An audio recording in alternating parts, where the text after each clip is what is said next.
Okay, I'd like to call to order, these are really loud, the special board meeting on 8/31/2023 of the Baldwin County Board of Education. Cecil, can you lead us in prayer?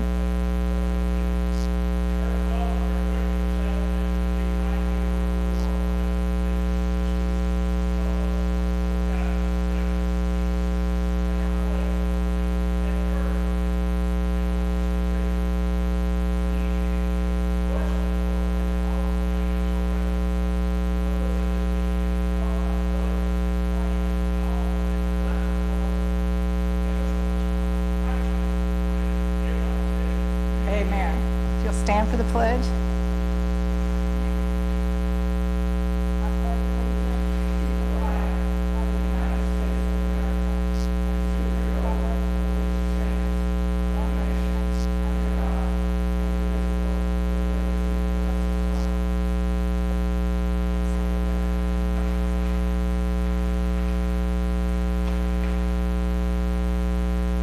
Mr. Tyler, are there any amendments to the agenda?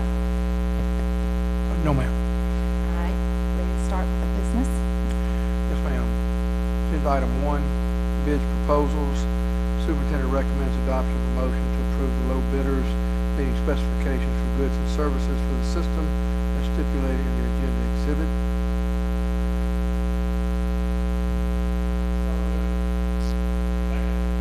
Motion by Mr. Johnson, second by Mr. Christenberry. Any discussion? All in favor say aye. Opposed? Motion carries. Agenda item 2, increase in county-funded allotments for band programs. Superintendent recommends adoption of a motion to approve the increase of countywide band allocations for fiscal year 2024 as stipulated in the agenda exhibit.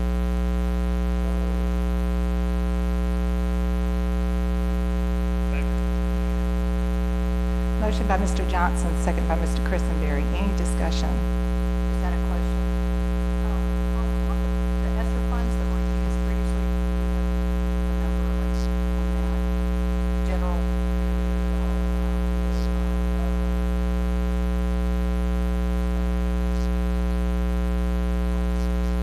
And also, I just wanted to say thank you. It's great. So all in favor say aye. Aye. Opposed? Motion carries. Agenda item 3, Alabama Trust Boards of Education General Liabilities, Errors and Omissions, Liability Fund Participation Renewal 2023-2024. Superintendent recommends adoption of a motion to approve renewal of the ATBE General Liabilities, Errors and Omissions Liability Fund Participation for 2023-2024 as stipulated in the agenda exhibit. So moved. Motion by Mr. Christenberry, second by Ms. Bradley. Any discussion? All in favor say aye. Aye. Opposed? Motion carries. Agenda item 4, approval of memorandum of understanding with Baldwin County Commission Transportation Assets and Facilities for Evacuation. Superintendent recommends adoption of a motion to approve the MOU with the Baldwin County Commission as stipulated in the agenda exhibit.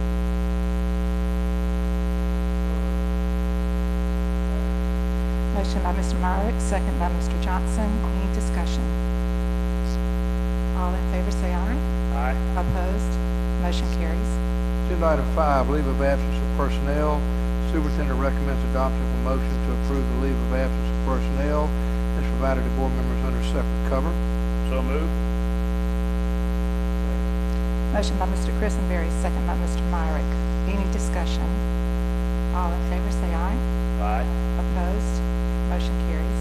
Agenda item 6, retirement and resignations of personnel. Superintendent recommends adoption of a motion to approve the retirement and resignations of personnel as provided to board members under separate cover. Motion by Mr. Johnson, second by Mr. Myrick. Any discussion? All in favor say aye. Aye. Opposed? Motion carries. Agenda item 7, termination of temporary and/or probationary classified personnel. Superintendent recommends adoption of a motion to approve the termination of classified personnel in accordance with Act Number 2011-270, Students First, as provided to board members under separate cover. So moved. Motion by Mr. Christenberry, second by Mr. Johnson. Any discussion?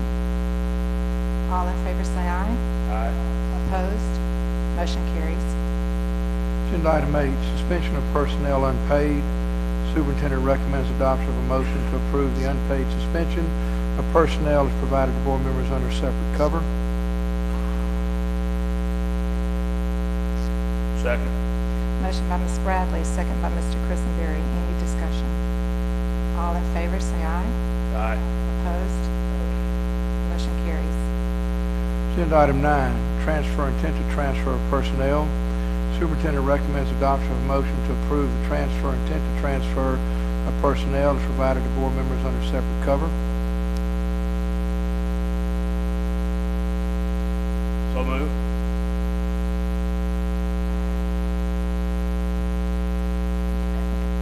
Motion by Mr. Christenberry, second by Ms. Bradley. Any discussion? All in favor say aye. Aye. Opposed? Motion carries. Agenda item 10, employment of personnel. The superintendent recommends adoption of a motion to approve the employment of personnel as provided to board members under separate cover. Second. Motion by Mr. Johnson, second by Mr. Christenberry. Any discussion? All in favor say aye. Aye. Opposed? Motion carries. Agenda item 11, rescission of extra work for extended periods. Superintendent recommends adoption of a motion to approve to rescind the extra work of personnel as provided to board members under separate cover.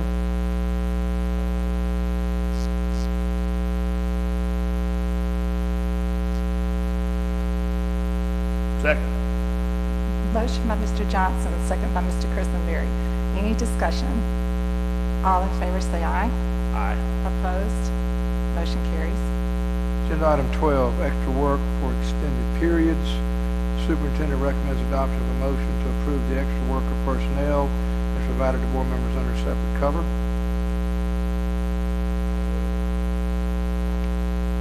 Motion by Mr. Johnson, second by Ms. Bradley. Any discussion? All in favor say aye. Aye. Opposed? Motion carries. That's all I have. Ms. Ma'am. Okay. So do I have a motion to adjourn from the special board meeting?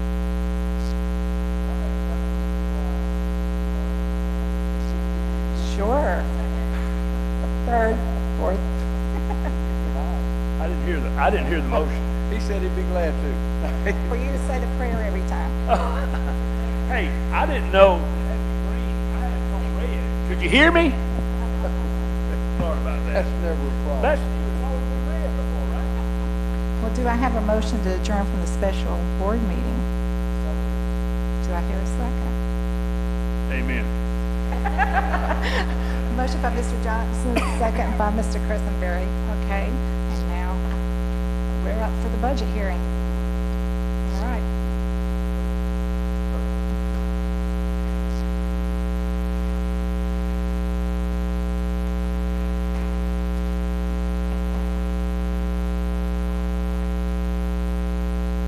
Hey, sort of have her back to you. Sort of have her back to you.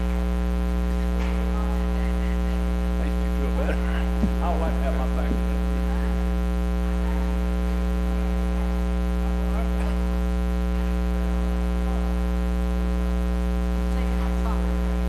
Wherever you want. Green is go.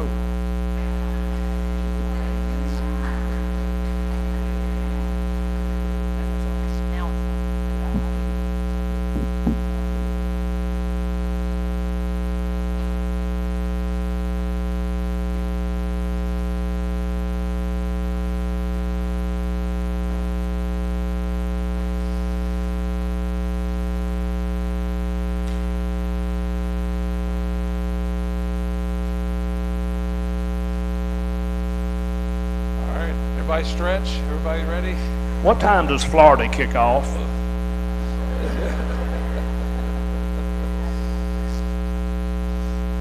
So I'll just, just like in past years, again, feel free to stop me at any time. A lot of times, things we talk about, slides may spur additional discussion.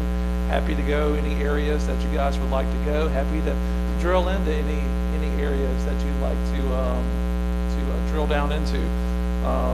Just before I get started too, just want to say, a budget of this size, scale, and scope in Baldwin County is a major undertaking. I appreciate all the departments for getting me their budgets while also preparing for the start of school. It's a busy time of year. I want to thank, everybody in my department, the ladies who work tirelessly every year over the last couple of weeks to get everything reviewed, submitted, checked. Couldn't do it without such a great group of hardworking, dedicated employees. So I appreciate you guys. And I appreciate y'all coming tonight. All right. Here we go. I know everybody, some people wait every year, we're ready. Before we get into the numbers, I think it's important to talk about what's driving the budget. And I think one of the biggest things that drives the budget is our student enrollment. And as you look at this chart, you can see it has not been a typical last couple of years in Baldwin County. If you look in the past couple of years, we were up.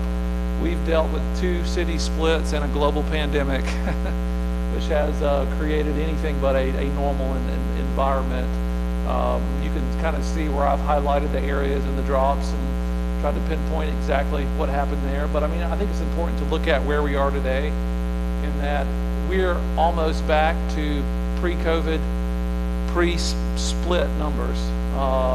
We had over 3,000 kids that went to either Gulf Shores or Orange Beach, and we're knocking back on the door of being where we were before COVID and before the splits happened.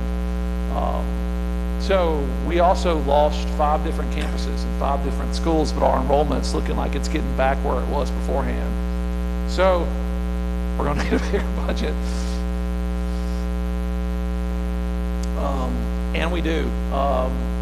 We probably have the biggest budget in the history of Baldwin County this year.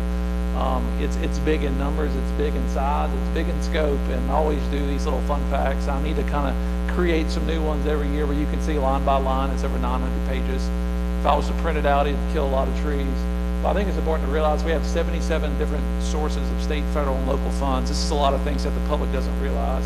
69 out of those are earmarked and restricted to only be used for designated purposes. That's a lot of things that the public doesn't understand, is that we don't always have the discretion to use it.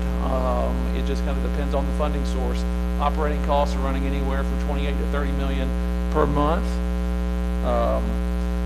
When I said we have a big budget, this is a big budget. And so if we look at our bottom line total expenditures, it's over $700 million. We're not going to spend $700 million this year, but we've obligated a lot in capital expenditures, in construction, in those type areas that are reflected in the budget.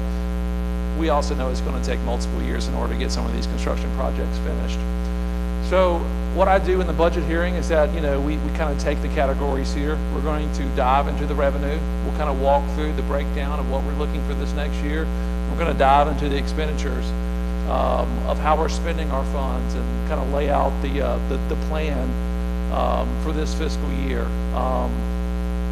Before we get into that, so everybody knows, we deal with 5 different governmental funds. That's listed here. The general fund. The general fund is the one I report on every month. This is the fund. That's our kind of primary resources for the school system are coded here, except for those to be accounted for in another fund. This is where the primary operational functions of the school system are coded. You have your next fund is special revenue. These are items that, where the proceeds are legally restricted to expenditures for specific purposes. This would be a lot of our federal revenue. This would be local school revenue. This would be the half-cent sales tax that's earmarked for building and maintenance purposes. The next fund is debt service. Obviously, that's where a lot of our long-term debt, both principal and interest, are coming out of. Capital projects, again, self-explanatory. That's where a lot of our major capital projects and some of our big capital maintenance projects are coming out of. And then the fiduciary expendable trust fund, that's a long word to say that's the non-public funds. That's at the local school level. So looking at revenue for this year, we're looking at a nice $20 million increase when we look at 24 to 23. I'm going to break down each of these categories and kind of show you what is driving the increases and decreases. Starting with state revenue. Before we get there, you can see how the breakout is, with 48% of our revenue coming from local, with about 40 coming from state. And federal's, just right at 11%. Federal piece of the pie here is bigger than we typically see because we're still spending down our ESSER coronavirus relief funding.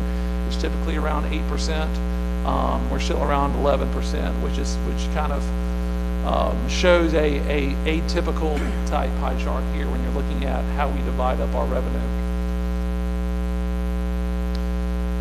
State revenue, you can see some of the big pots here. Obviously the biggest one is the foundation program, where we're seeing a $14 million increase here. So I'm going to take that and we're going to drill down on what's driving that increase. For those that aren't familiar, the foundation program is all driven by your ADM, your average daily membership. That represents your enrollment during your average daily enrollment during the first 20 days after Labor Day of the previous school year. And so when you see the 30,479, no, that's K through 12. It doesn't include pre-K, and it's the average enrollment calculation in October of 22. You can see our ADM went up by over 800 students year over year. Because of that increase, we earned an additional 55 state-earned teacher units. The admin unit increases there. Really, Stonebridge is starting their second year. And so with their second year, they were included in the ADM report, and we earned funding for the principal, assistant principal, counselor, etc. When we open up a new school, that's one of the challenging aspects of being 1 year behind. We typically have to front the admin costs there. We can move around the teachers from different schools and do some internal transfers, but we just kind of front that, and then we play catch up the next year. And so that's where you're seeing the increase from some of the administrative positions there. The budget book that you see here, I've got 2 more copies here. I also have this entire thing posted online. What this will show the actual budgets for every school, for every department in all of Baldwin County. It'll also go school by school, and it will lay out how many teachers are state, federal, and locally funded. So you have a plethora of details sitting in front of you for anybody that may be interested in that. So with our 1,958 majority teachers per certified units here, you can see that translates into a salary of $117 million mapped to the state matrix there. The increase there of the 5.8 is really made up of the additional teachers that you saw in the previous slide. It's also including the 2% raise that the state passed. We have fringe benefits. I'll kind of walk through exactly what that is. We did see a nice increase in other current expenses. When you're looking at the foundation program, other current expenses there is really the only item in the foundation program where we have some discretion on how we spend those funds. We spend it all on classified school support staff. And I'm actually going to drill down into that in a previous slide and kind of show the breakdown of how we're utilizing the other current expense dollars that you see here. Looking at your classroom instructional support, your what they call CIS. Now this is a little bit confusing because they split it up in 2 different categories. So every teacher is getting $1,000 to spend in their classroom. They took the supplemental bill and they front-loaded the first half of that in the summer, which was nice because we make the $1,000 available to every teacher starting July 1st, as opposed to the start of the fiscal year. And so with them giving us half of our allocation helped from a cash flow standpoint there. But every teacher's getting $1,000. We use Class Wallet to help simplify that process, meaning that they can go on Amazon or a number of other vendors and they can, yes ma'am. I had a question. So if they get $500 for technology, are they tied into having to spend it on technology? Is there? Yes, there is. So, okay. so Is there some paperwork and everything? There is. So yes, okay. CIS $1,000. The one that says $569 is a total of $1,000 for the year, and teachers can use that in the classroom. Right. Technology, library enhancement, professional development. Those are items where there is a teacher committee that's voted on. So the teachers vote on the committee that's going to serve. Okay. Those committees meet and they determine how they're going to be spent.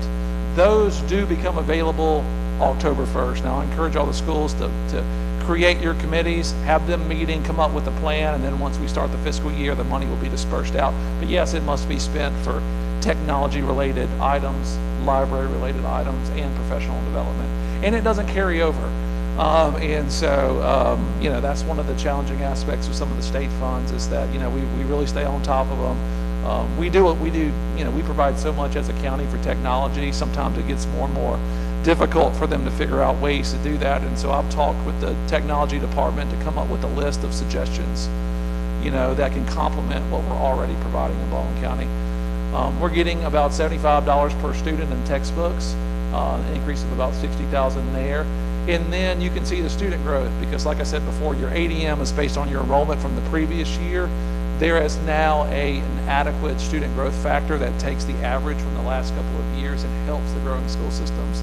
Because you can imagine the students that are enrolled today are not included in our ADM report that enrolled the last couple of weeks. And so the student growth factor helps us address that in a more current factor. All in all, the total foundation program went from $204 million to $216 million for a increase of about 12.5, and then when you include our 10 mil match calculations, our 10 mil match dropped from about 34 to 32. That was still working out some adjustments between us and Orange Beach there, but our total net state foundation funding for this fiscal year has increased $14 million, going from 169 to 183 million there. Any questions on foundation? All righty. So this slide, I kind of hit some of the other big state-funded areas. We talked about foundation. I want to kind of address some of the other ones, and I want to kind of add some of my John Wilson comments there. And you can see a lot of my comments, you know, have a theme in that the state doesn't fully fund anything. You know, again, they talk about record budgets. They talk about a $2 billion surplus, and we're still in a situation where they don't fully fund any aspect. And I challenge someone to find something that the state provides that's truly fully funded, because I surely can't find it.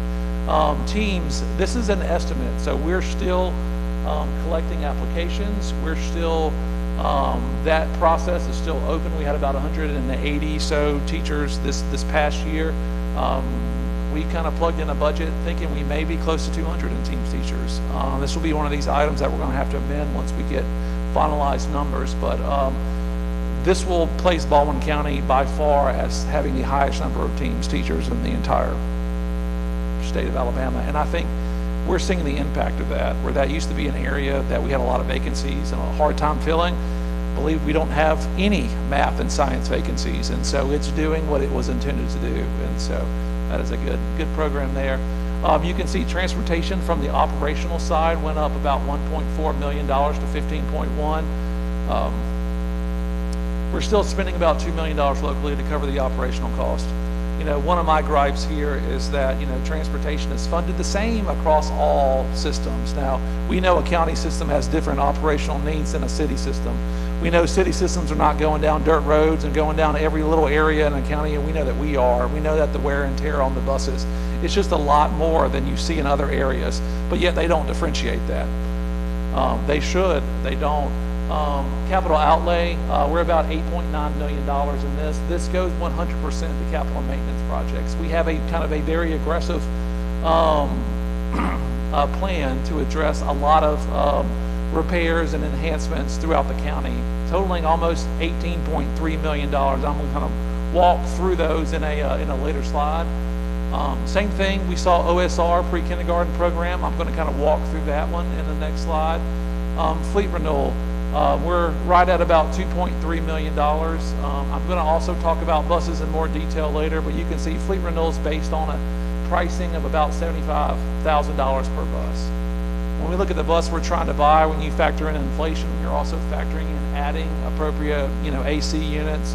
The estimates are it's going to be close to $140,000 per bus. We're drafting our specs, and those are about to go on the street very soon. But if we base that, our state fleet renewal dollars are only covering about 17 out of the 32 buses that we're going to need to maintain the 10% that we replace every year within our fleet. Advancement in technology, you can see there's a big goose egg by that one. In the last year, we got about $8.4 million. I think this was a shock to everybody in the state. They were sitting on $1 billion within that particular fund, and none of it actually went to school systems. What's going to be the future of this funding source is hard to tell. We will see. I still don't have my ARI allocations. You know, here we are at the end of August. Here we are in the middle of the school year, and we still don't know what we're going to receive. So I just kind of took what we received last year and added 2% on there. That funds about 23% of our total 32 ARI reading coaches. School nurse program, they did change the matrix on school nurses. That did help. They did increase our funding by about $700,000 on school nurses, but they still do not fund a nurse at every school. And if you read the Education Trust Fund law, it is the legislator's intent that by 2029 they will fund a nurse at every school. So it makes you wonder, you have a $2 billion surplus and you can't even hit it that year. Is it going to ever happen? I think the realistic answer is that probably not. Funds about 28 out of our 83 RN and LPN positions. We have some of the best medical coverage in all of Alabama. We also have a lot of very needy kids that have some very serious health conditions, and so having the medical professionals and the coverage that we currently have is a necessary expense that we just have to manage. At-risk funding, we did see a $100,000 increase in that. That funds about 7 of our 20 social workers throughout the county. Career tech, operations and maintenance, that's pretty self-explanatory there. Alabama ESL, this is another area that's just not properly funded. They've been slowly increasing the funding there. At $752,000, it funds about 9 out of our total 58 ESL positions. Preschool is another challenging aspect. We know that if a child classifies for SPED, we have to take them when they're 3 years old. We don't necessarily get proper funding to address that. The state has gone up a little bit in this funding source, but you can see the $1.2 million. That funds about 16 out of our 32 pre-K SPED teachers. Gifted continues to be kind of a just weird. It's kind of like, you know, don't even include it in the budget if you're going to fund it at such a low amount. If you take the amount they fund us for gifted education at $388,000, it results to about $12 per child for the year. So you can see gifted is obviously not a priority in what they fund. Technology coordinator, about $68,000 there. So you can see the breakdown of the $11 million increase on state as it relates to all the different state funding sources here for this next fiscal year. John, let me just say on this, you and I looked at this slide the other day, and board, basically you can change this if you want to. I mean, there's no law that says we have to fund above what the state gives us. So I mean, if you know, and I don't expect the public to fully understand it because they want the best system and to put their children in. But as a school board, you can say we're only going to fund, you know, 28 nurses. You know, and that's what the state gives us. We're only going to fund so many ARI teachers.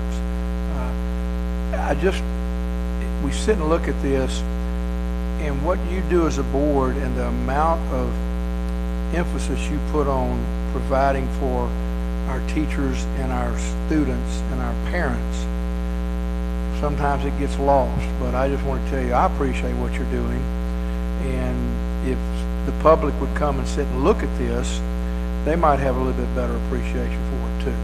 Absolutely. You know, we are recording, so I mean, this entire meeting is going to be recorded. It's going to be on the website. It's going to be open. The presentation, the video recording, everything will be on the website, available for anybody who wants to see it. It's a long budget hearing. I mean, we try to be transparent. We try to hit as many things as we possibly can within the time frame with such a big system that we operate under.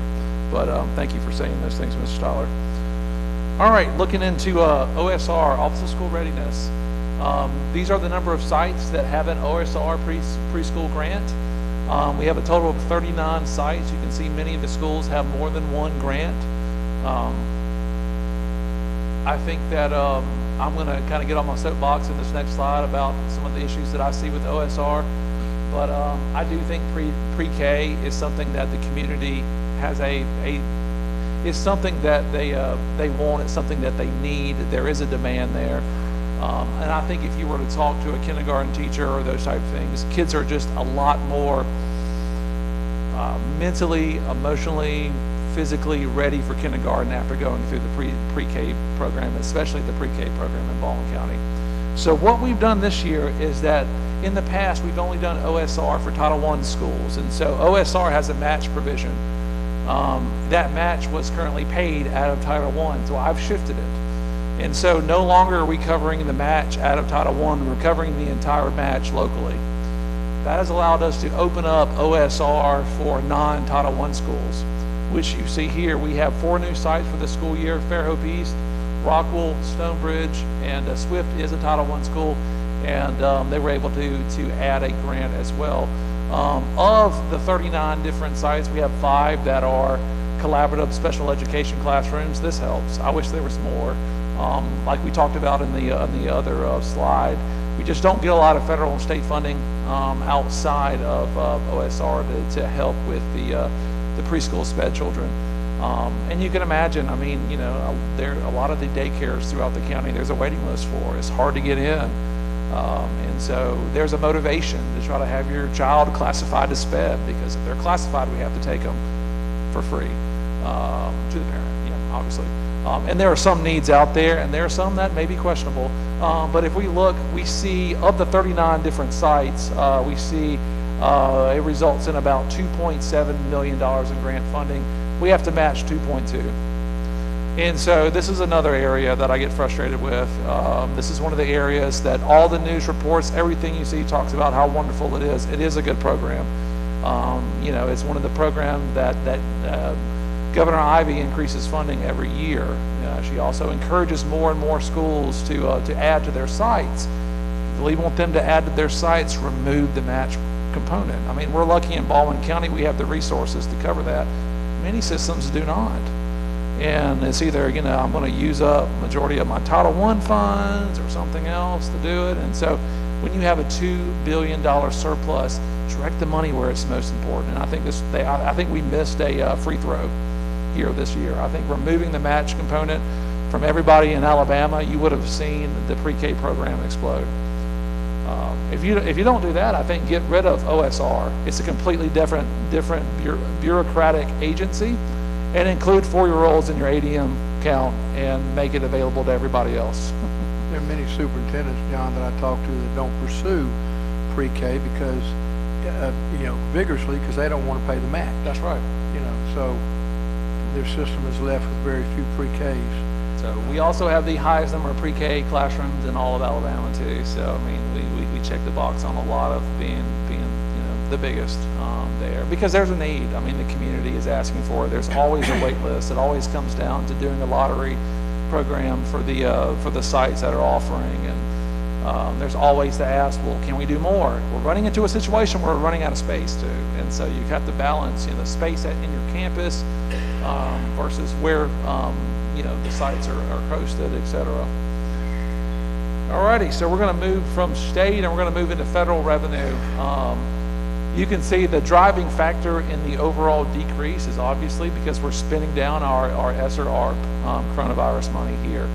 You can see when we started the FY23, we had a budget, we had 43, we have $27 million left to fund on CARES, and you know, I know I'm jumping around, but you can see jump right there. That's where the majority of the decline's coming from. With ESSER ARP, we have 1 year, so everything must be encumbered by September 30th of 2024. And so, you know, we have a pretty aggressive plan to spend this down. A lot of this is going towards the equipment at Baldwin Prep, as well as a number of different academic initiatives across the county. We did see some increases in a lot of different areas. I was very, very happy to see an increase in our federal special education funding, up, you know, right at $863,000. It's been I'm going to show a slide, and it's been a while since we've seen an increase of this nature. I want to explain why we increased too. Vocational stayed about flat. That's Perkins grant for Career Tech. You can see a nice increase of $972,000 in our Title I. I'm going to walk through. Title I and the number of schools that qualify. Title I N&D, pretty flat there. Title II, this is the funding source that goes for class size reduction units and a lot of our professional development, $200,000 increase there. Title III, this is our ESL allocation. You can see it went from 187 to 271. Again, we still have very inadequate funding as it comes to our ESL student population. Title IV, this is kind of student support and enrichment. A lot of this goes towards, PE, science labs, those type things is being utilized. And Title IV, homeless, Title X here, homeless, it went up by 15,000 for students that classify under McKinney Vento homeless. We provide them shoes, clothing, their materials, food. We do a number of things for students that classify as homeless. Like I said before, we are spending down our CARES Act. I'm going to kind of get in more detail on a slide further down. We did see a decrease in USDA revenue because they declined our reimbursement rates, went down. There was the free waiver years during COVID, and there's been a lot of adjustments, and one of those was a decline in the reimbursement rates there for USDA. You can see Department of Defense pays half the salary for our ROTC teachers in Baldwin County, and we have some other federal grants here on the bottom.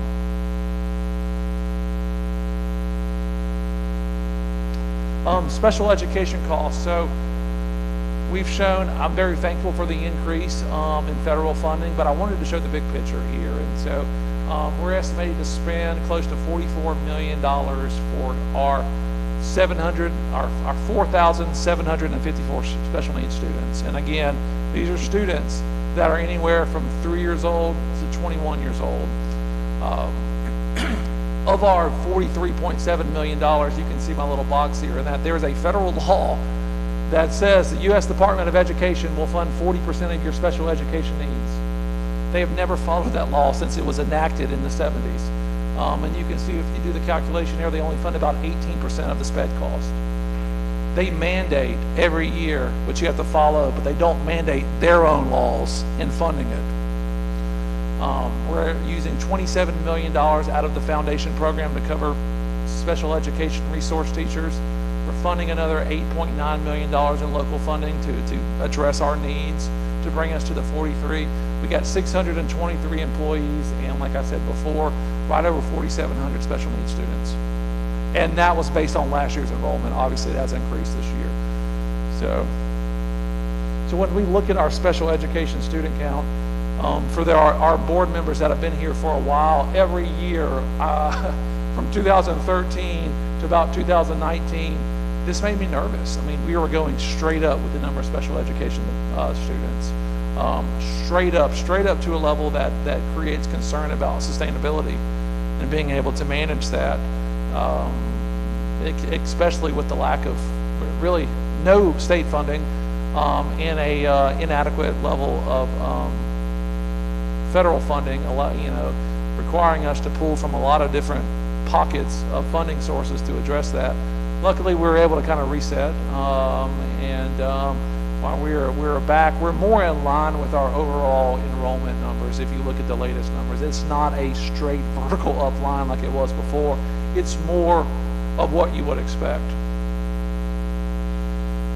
In this slide, you can see I took the SPED count in blue, and then I did the funding in orange.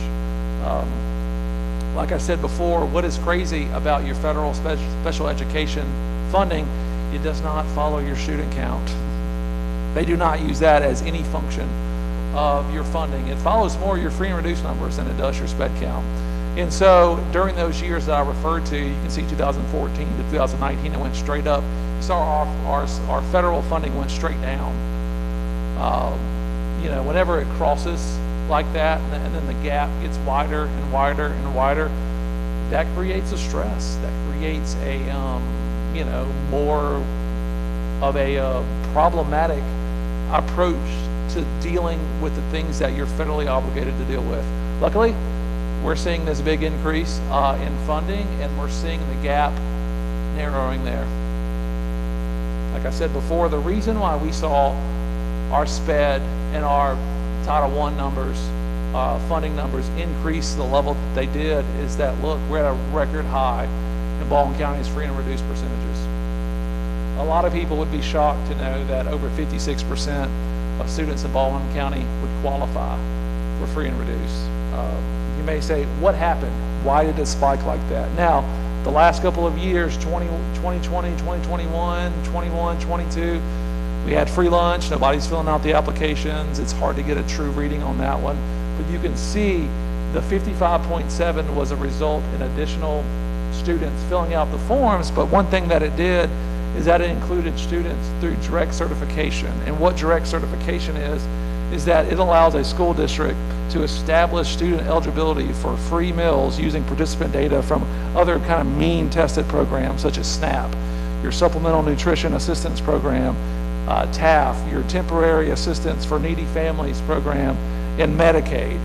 So if you had students that were already qualifying under these federal programs, they didn't have to fill out the free and reduced applications. They automatically went into the count. And you can see this probably gives us a truer number than we've ever seen before in Baldwin County. In the past, you had to track down parents. A lot of times you had to fill it out for them in order to get the federal support that they were entitled to and that those students needed. For those that are not familiar with the free and reduced, let me kind of give you an example. So the free and reduced numbers are based on federal poverty guidelines, and so there's a guideline, and it depends on the number of people that are in your household where you qualify for. And if you're 1.3 times the federal guideline, you qualify for free. And if you're 1.8 times the federal guideline, you qualify for reduced. So what that means for the school year, so the federal guideline for a family of 4 is an income of $30,000. And so if I was to take 1.3 of that, so if you have a family of 4 making a combined income of $39,000, then they would qualify for free lunches. If I was to take that same number and do the 1.85 for a family of 4, if you have a family of 4 with a total income of $55,500, then they would qualify for reduced lunch prices. So that just kind of puts into perspective that over half of our entire student population falls basically under the federal poverty lines. It's shocking to me, I mean, I work here, and that's surprising to me, and I think that's surprising to a lot of different areas. But if you're in our schools and you work at our schools and you see it, it shouldn't be a surprise to you that we do have a lot of challenges from a socioeconomic standpoint throughout Baldwin County. Of our highest Title I schools here, you can see it goes from highest to lowest. We have a total of 25 Title I schools. Swift is our highest at about 95% of the students would qualify for free and reduced. Pine Grove is at 90. You can see a lot of our Foley, Summerdale schools, Robertsdale and Davenant, you can see they're 75 and up. We currently serve elementary and we serve middle school. That was a decision made many, many years ago that high school is not to be served. Now, we currently have a situation to where if a high school is over 75% free and reduced, we have to serve them. And so Foley is now going to become our first high school to be served with Title I. The reason why that decision was made not to serve high schools is because it reduces the pie. And so, you want your funding to go where it has the greatest amount of impact. And then, if you have a 1800 high school come in, it's going to take a big chunk of that pie that could reduce it for your Stapletons and your Deltas and your Swifts and a lot of your smaller schools here. But over 75%, we have to serve them. I was glad to see the $900,000 increase in Title I because that helps mitigate the decline that you're seeing on some of the smaller elementary schools. We have some other high schools such as Robertsdale, et cetera, that are knocking on the door at about 68%. They don't qualify yet, but they're close. You can see on the other side, you can see, looking at some of the Alberta schools and Stapleton and Rossington and W.J. Carroll and Daphne and even Fairhope West has meet the barrier. If you're over 40% free and reduced, you then become a Title I school. I think a lot of people will be surprised by that as well, that Fairhope West is at 41% there. So I mentioned before about the 27,000 in our left, and that's tied into our CARES ARP, American Reinvestment. Shoot, I can't believe I've forgotten the acronym there. But anyway, you can see when we started this, this has been a crazy, crazy process. That you can see we had a total of 12 different sources of funds that tied into our coronavirus relief efforts. They all had different deadlines. They all had different criteria. They all are scrutinized. They're all audited. You can see of the 12 different sources of funds, it equaled up to $86 million. And so the ESSER funding was both it was a blessing and it was a curse. And why it was so hard is that all of that money had to be reimbursed. And so you have to spend it and you have to manage the cash flow implications to do that. And then you submit in a reimbursement and then you wait for God knows how long for the state to actually reimburse you. You submit an application, they approve it. You spend it, you amend the application, they deny what they previously approved, and then after you've already spent it, and so you're kind of banging your head against the wall. It was unfortunate that was the way the state handled these coronavirus relief dollars, because this was a lot of very important. This was a higher amount of federal funding than we've ever seen in a very long time. But school districts that were not as fortunate as us had to take out a line of credit to do this. I mean, it really kind of put them in a challenging financial position to have to front load the money here, wait for the state to scrutinize every little bit of it, and then finally reimburse them for that dollar amount. So anyway, it's been good. We've done a lot of great things with our Federal CARES Act dollars. I'll be glad when it's gone because it does create a multitude of red tape, bureaucracy, headaches, those type things. A lot of the $27 million is where we're using it. I mean, again, you can see the applications. We're hitting a lot of different things. We're doing a lot of instructional programs. We're doing targeted academic programs. We've done a lot of different things for replacing Chromebooks. We're using it for equipment at Baldwin Prep. And so we've done a lot of really good things, but this is the last tranche of it, and so we're working through it now. Don, on a lot of systems probably going to be facing at the end of that money, they might have put a lot of that into personnel.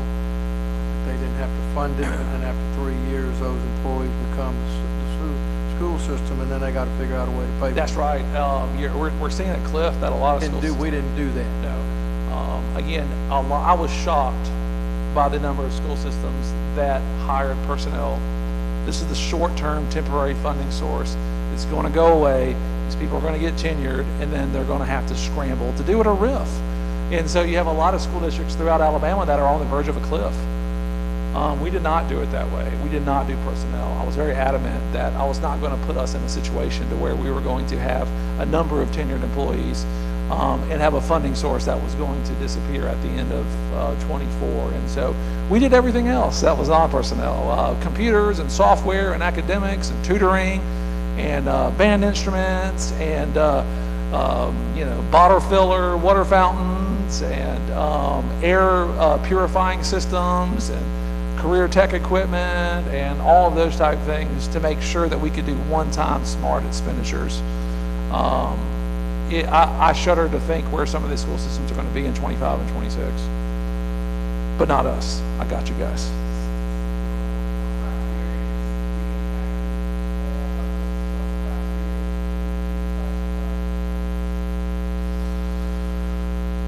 That is a good question. I think, Sarah, there's a technical definition that they have to.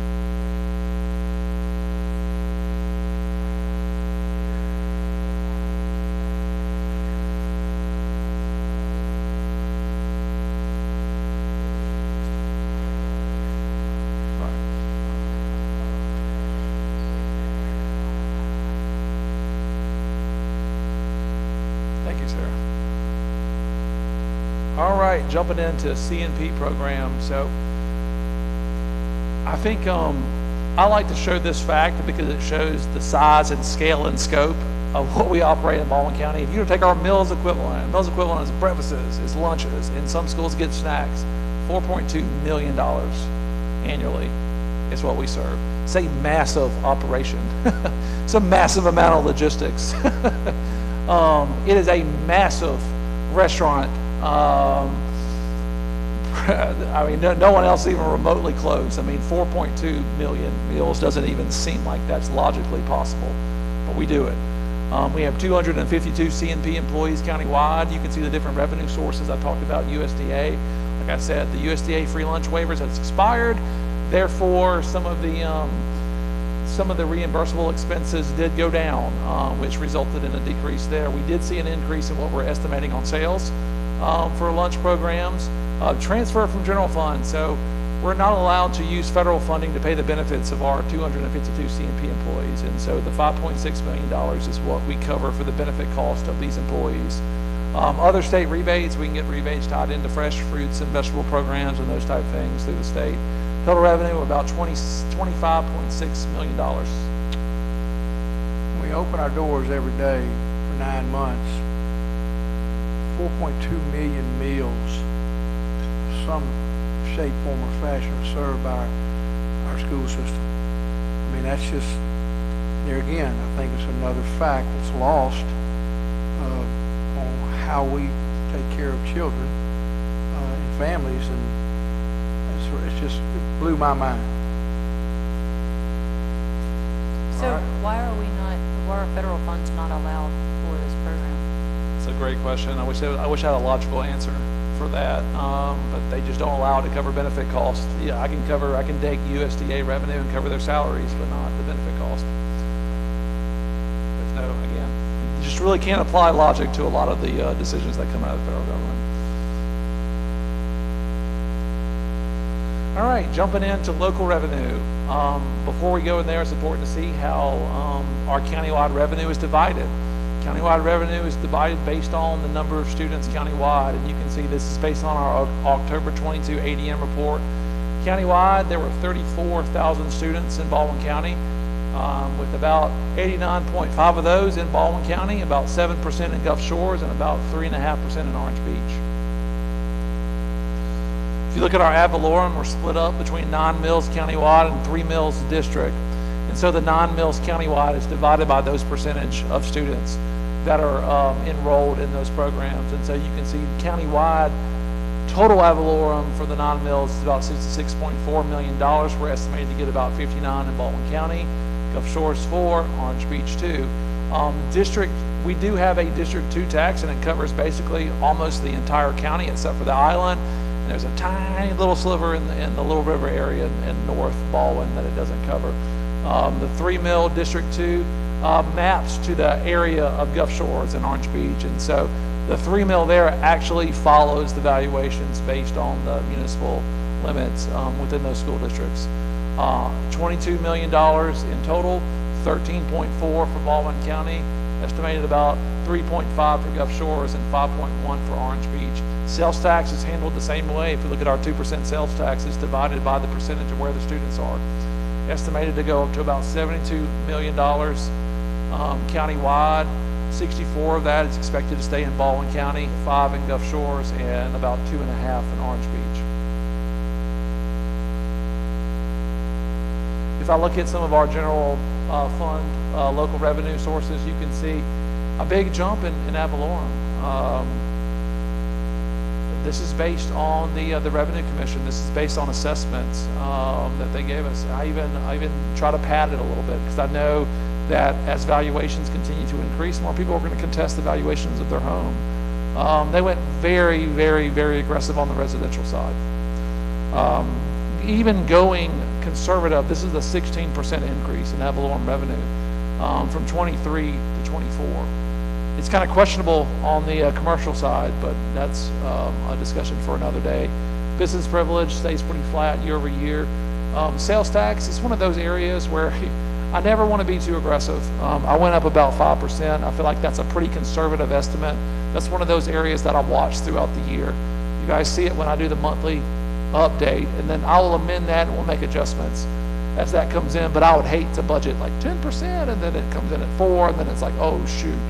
Other county revenue, these are miscellaneous things. We get a little bit from oil and gas, get a little bit of mineral rights, get a little bit from manufacturing housing, alcohol tax, those type things. We really saw a drop in some of these areas in this school year. Again, it's really, in the grand scheme of things, it's not enough to really do anything. One of the big areas that I really put my focus on, really starting in last fall, as you can see, when I was presenting the budget, we were getting no interest in the money that we had in our account. I mean, nothing. It was ridiculous. And so I kind of went on a rage, and I went very, very aggressive with our banks. And I said, look, this is unacceptable. I need a better program for the amount of money that we have. You know, a lot of times we're moving money over there in the Capital Projects Fund in order to do our pay-go and do some of the programs, and it's sitting there. It needs to be getting a better return. And so after screaming, threatening to leave, being aggressive as possible, they bumped us up to about a 4. It changes based on the Fed rates. I don't have to ask them. They don't have to do it. It just automatically follows the Fed rate funds. And right now it's about 4.3% on our checking account. This is the liquid balance. We're estimating this is going to bring in an additional $7 million of revenue to Baldwin County by just getting the bank to pay us what the market is currently demanding from an interest standpoint. So I was excited about this. I think this is going to make a big impact. I think this is going to help offset the interest costs when we take out an $80 million loan for our PAYGO program. That'll be brought to you guys for next year. And so I'll be able to triage that to really reduce the interest costs as much as possible. Other revenue, you can see we went up a little bit on our after-school rates. I know that Ms. Elms talked to the board about that. We're right at break even on after-school care. I mean, we went up. I mean, we're not making a tremendous amount of money. We're not here to make money on that. We're here to cover our costs, and we're here to try to make it available to as many schools as we possibly can. And we're estimating that to go up to about from 2.5 to about 2.7. So you can see the 23 million. Again, a big part of that is your ad valorem, a big part of that is sales tax, but a big part of that is some non-tax revenue, and that's interest. I backed out the 10 mil match just to kind of show kind of the balance for local use of about $25 million here. Like I said before, this just kind of shows the 16% increase in property taxes, but it breaks it out between property and probate. Probate's car tags, your boat tags, those type things. This one's a little bit more challenging. I don't really get a clean abstract to guide. I kind of use the previous year, this current year's numbers. I went up about 4% on that. I do think that can change. And so just the same thing with kind of being sales tax. With the sales tax numbers, I wanted to give a realistic but conservative estimate as far as what we're showing on the revenue side. But total of $10.5 million increase on the ad valorem side. Wanting to touch on the 3 mill districts. We currently have 4 3-mill districts in Baldwin County now. It's really kind of exploded. So is the valuations. You can see Fairhope, $3.5 million. Daphne, this is their first year at $1.8 million. Central Baldwin at 1.2, and Spanish Fort at about 1.1. In the June 7th agenda item, we had a lot of the details of what the committee, with working with the principals, has recommended for this school year. So that was approved, and it was approved in that timeline so we can get the money to the schools, so we can get the positions advertised, so we can get everything ready for the start of the school year. But looking at the growth, you can see in Spanish Fort, there was a 14% year-over-year growth. You can see a 36% increase since inception. Looking at Fairhope, you can see a 23% year-over-year increase, a 59% increase since it was created in 2020. Started at 2.2 and now it's at 3.5 in Fairhope. Now Fairhope includes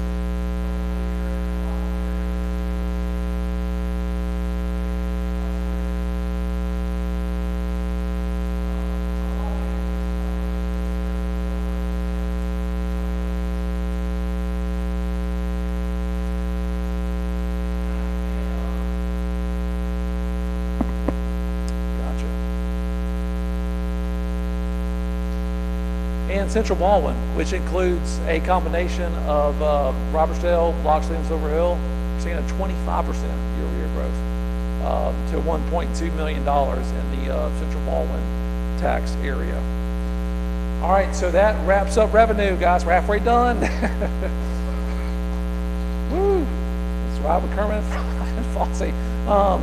Let's go into expenditures now. So, we wrapped up, majority of the revenue, really drilling into the general fund and hitting some of the federal dollars. A lot of the stuff in capital and debt is transferred from the general fund and those type areas. You can kind of see where a lot of that's coming from.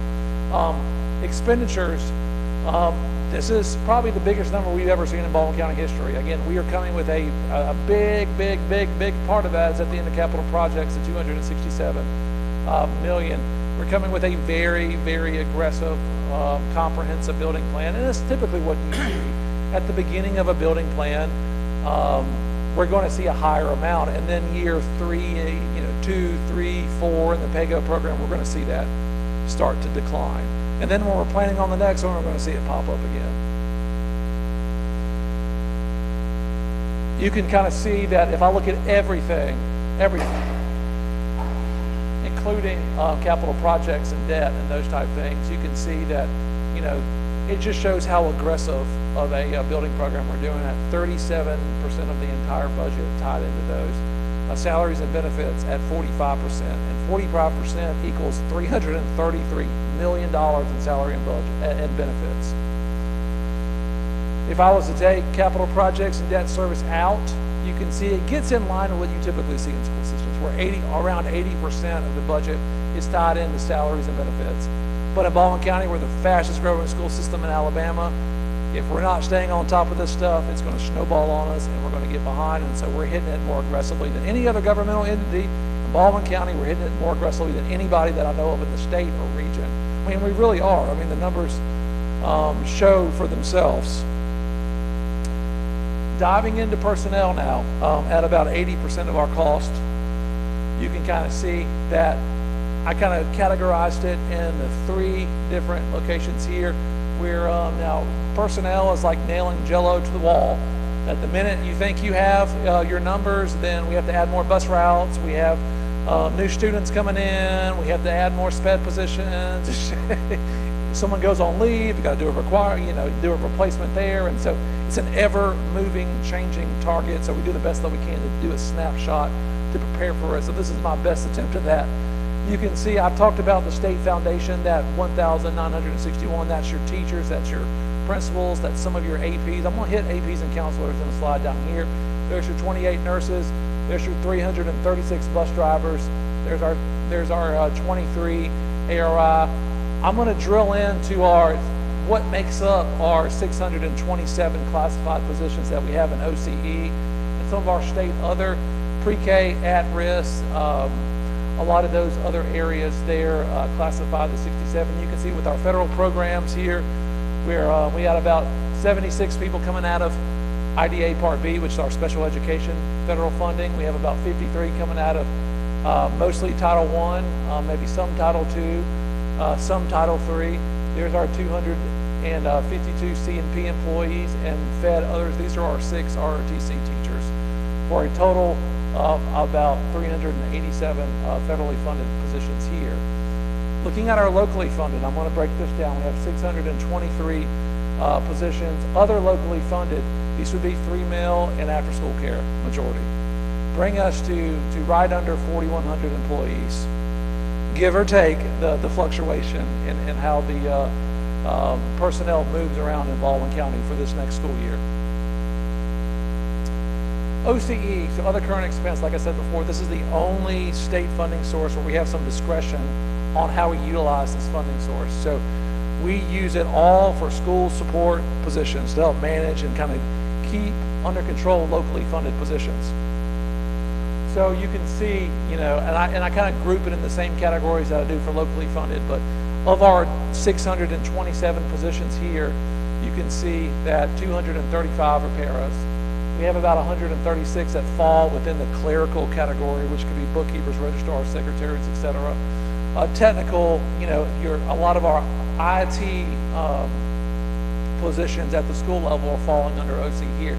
a few number of nurses, a few number of social workers I try to squeeze in there. Maintenance, a lot of our custodians, a lot of our B&Gs, roughly 210 fall under here. We did see a nice, $4 million increase, and so I was able to move a good amount of people from local into state.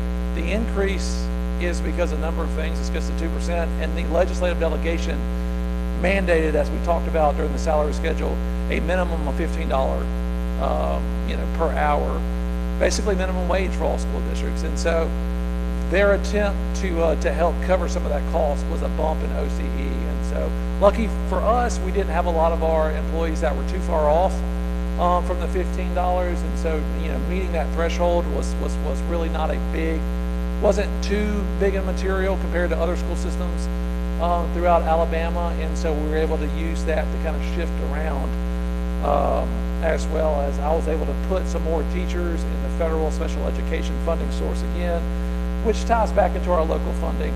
And this is one of the areas that I just always want to make sure we have a handle on.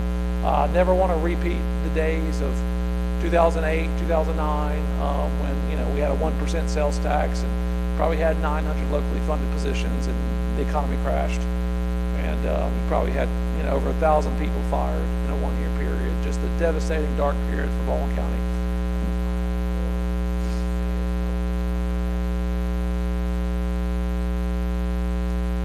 I'm sorry. You're right. Yes. I was like cheating off my same little chart here, and I didn't fix that. Good catch there. Yes. This is our state OCE funds. Thank you, Ms. Johnson, for doing that. You can see, if you look at our locally funded position, and if you remember last year, it was 747. If you look at the total now, it's 653. And that's me moving those around with the increases in other areas. And so that's the goal there. We want to try to sustain and create a sustainable local funding source, but we don't want to do that with cutting personnel, or we'd rather do it with shifting, because we have a growing population. That's what we're going to have to do. But if you look here, you can see majority of our locally funded positions are teachers. We've been very, very aggressive in doing a lot of locally funded teachers, bringing classroom sizes down. In some instances, I brought them down too much, because then we had to put portables behind the school, and I was like, oh, shoot. You can see, I'm going to talk about counselors and assistant principals too, and what we have to do to fill the gap of what the state doesn't provide. Other certified employees, there's a lot of our curriculum staff. You can see, even though we're funding a good amount of paras through OCE, we still have 75 coming out of local. In the clerical category, we still have about 31 positions there. And a lot of our nurses and social workers are coming out of the 64 here that you see locally. A lot of our additional custodians that we're not able to cover through OCE are covered here, as well as a lot of our countywide repair positions, mechanics, HVACs, plumbers, etc. We cover about 29 bus drivers over and above what we get state funding for, and then we have about some other miscellaneous administrative positions classified, such as people in my department as well. You can see a total of 658 positions here locally funded at a total cost of salary and benefits of about $58.1 million. If you look at this chart here, you can kind of see where we've been. And so, like I said before, this was the dark days of Baldwin County. We were not receiving the level of revenue that we receive today. You can see our locally funded units was very high. We also had probably around 24,000 students at the time too. And so you can see the amount of staff. You can see the massive cuts that were made in that period of time. And so we have been slowly creeping up, and my goal is to have our personnel to kind of follow the student enrollment. I mean, it is what it is there. Here is where we had COVID. We had 8,000 students in a virtual school, and we had to hire 150 more teachers without making any adjustments to the teachers that were already at the school. We went back and we made some adjustments there, and then we saw, 1,400 student ADM increase here. But I think it's important to look at, if you look at these 2 years, we've made some very aggressive pay adjustments to a lot of our lower level salary positions, C&P, custodians, bus drivers, paras. Over the last 2 years, we've been very aggressive, and that's what we're going to have to do to make sure we get these positions filled. But if you look at this, and shifting around with all the different funds, we only went up about 2.5%, including the 2% that the state mandated. And so this is my best attempt to utilize every pot of money as efficiently as possible to make sure that we can keep our locally funded personnel at a manageable, sustainable level.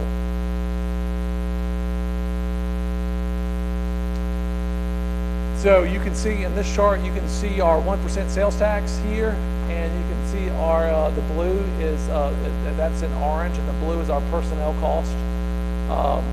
Whenever the personnel cost exceeds what the sales tax coming in, it gets a little bit hairy at times. But you know, again, during the pandemic time, it is what it is. I mean, we went into the reserve balance and we did what we had to do during that time period. Luckily, we saw our revenue shoot back up, and that's the goal, is to have our personnel costs on par with what we're seeing on our 1% revenue to make sure we can sustain that.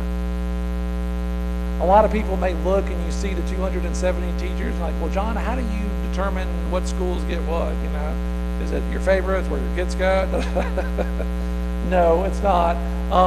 We have detailed reports that we follow, and I'm just going to hit on these real fast, that I have to do to make sure, and I take this very seriously, and a lot of times it makes people mad. You know, if they come and they're like, John, I need a unit right now. I'm going to look at this from an objective perspective to make sure that we're providing the same level of equity across the county. And so if someone doesn't truly need it, but is screaming that they need it, we don't give it to them. If someone doesn't say anything, we're going to run the numbers and we're going to give it to them. We're going to make sure we align everybody on the same equitable basis. And how we do that is following some of these federal reporting requirements that I apply to everybody. Starting with comparability, there's two different ways to look at comparability. The first way is looking at the number of students divided by the number of instructional staff. Within this report, you must make sure that your Title I schools, they can't exceed a certain percentage of what the countywide average is. I apply that to everybody, not just Title I schools. I want everybody within that same countywide average. We also look at it from salaries. Look at the number of students divided by the teacher salaries. You can see an example of what we do here. And yes, you know, I do all of this in Excel and it's fun. But you can see we take our ADM count for the year. We take our state and local teachers here. We actually can't do federal because we're using it to show that we're not supplanting. This is one of the main reports that we use. We look at our average countywide, and we look at that in yellow to make sure everybody's falling within the right parameters there. So what is our countywide teacher-student averages? Now this has kind of changed. This was based on when we were planning for the school year. And so we're still looking at the enrollment numbers and those kind of things, but this is basically where we are. This doesn't mean this is how many are in each class. This means this is how many, basically, for high school, for every 16.7 every 16.7 students on average, we award you a teacher. Yes. What's on the classroom is based on the principal to manage that. Yeah, the programs they offer, you know, and you can, you know, SPED, ESL, a number of these type things can impact that. It's hard to get into that. Every school is different. Everybody has different demographics, those type things. But for the purpose of looking at comparability, we just look at the total students versus the number of teachers, and we make sure that we provide within this average range for all of the second high school, middle school, and elementary. And so you can see at middle school is 16.48 students per teacher, and elementary is 14.3.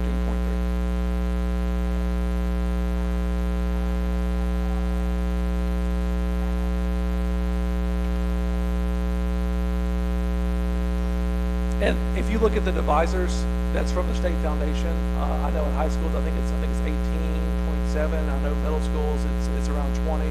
Elementary schools, it is. We are kind of right around the divisor there.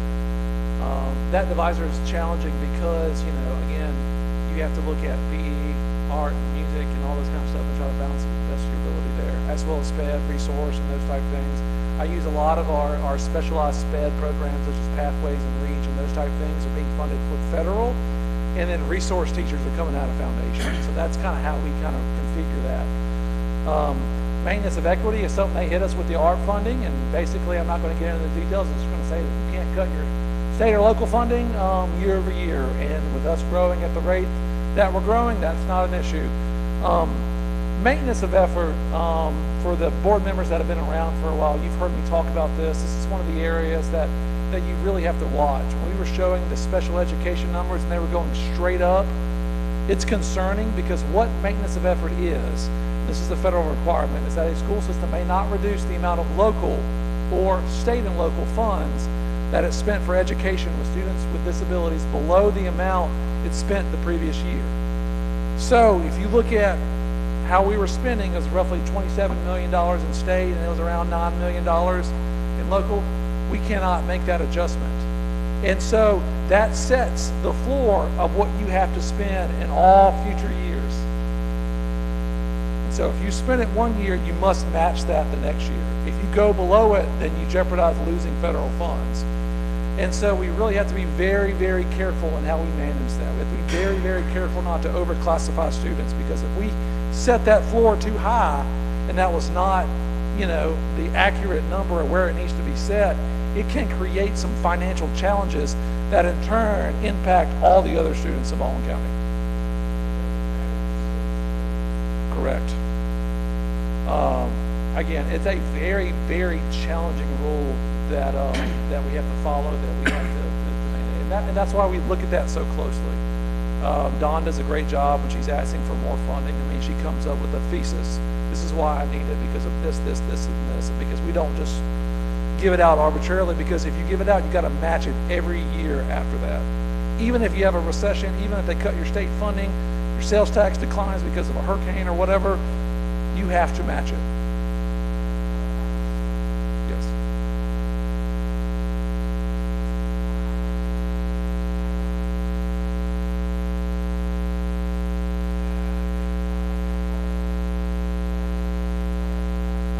I think that, when we're growing 800 students, I think of course, you're going to see an increase in SPED. In the past, I do think there were some overclassification issues. I know we talked about that in a lot of details at the board level.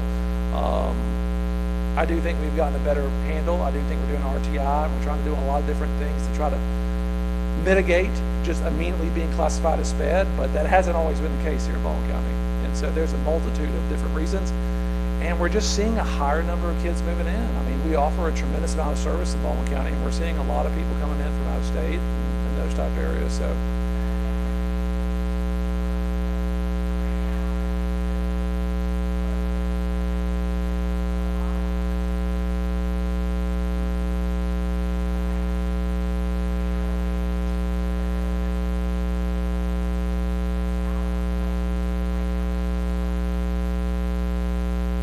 That's a good point. In the past, once you were classified as SPED, you never left SPED, and so we need to get more into evaluating it as these children move up, and maybe they can qualify for other, instructional services and those type of things. That helps us kind of manage everything we have to manage here. So I hit on this. So this is one I just, again, I feel like we missed another free throw. We had a $2 billion surplus at the state level. They have not adjusted the divisors for administrators, and probably they haven't done it since I've been here, since I have record on record that I can even find. So I just put, it's been 20 years or more. Well, you can see to earn an assistant principal, for an elementary school, any school K through 6, you have to have a full AP, you have to have over 750 kids. Guys, we know that's not reasonable. You can imagine being the principal, especially in this environment, and trying to manage 750 kids by yourself. I mean, you're just setting up schools to fail, especially with the challenges and mental health issues and those type of things. It's a little bit better for secondary. It's not much. You have to have over 500 students to qualify for a full-time AP. Mackey and the State Department did really try to make a push this legislative session. Unfortunately, it fell on deaf ears. I think this is a big item. I think anytime you see anybody from the legislative delegation be like, we have got to adjust this. You have no idea the challenges that our principals and the school level leaders are seeing. We have got to adjust. I mean, this is just insane. Luckily in Baldwin County, we make sure that we have coverage that reflects on what you need. And so, like we said before, we get 38 state-funded assistant principals. We have a total of 74 in Baldwin County. You're going to have to. We have 36 locally funded positions there at a cost of about $4.4 million. Very similar in counselors. You do not earn a full-time counselor until you have over 500 students out of elementary school. You will get one at over 250 for secondary, so it's a little bit better than AP, but again, it's not sufficient in the world that we live in. Yes.